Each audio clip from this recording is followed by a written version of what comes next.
So yun nga mga kakanto, nakapauwi na nga pala ako dyan galing computer shop. Siyempre computer tayo kasi kakagaling lang natin ng aking pamangkin dahil 1 month na siya this week. So ngayon nga pauwi na ako ng bahay niyan. Maakit na ako at mamaya is may mga huli ako dyan. Papakita ko muna sa inyo kung saan ako. Yan, umakit na po tayo dyan mga kakanto, no? So, malapit na po tayo sa taas. Yan. Yan nga lang ay masyadong magulo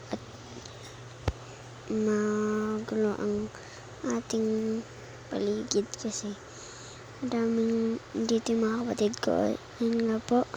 At nahuli ko po dyan ng mga kapatid ko. Yan. Nandyan po pala sila nakain ng cake. Thanks for watching. Bye-bye.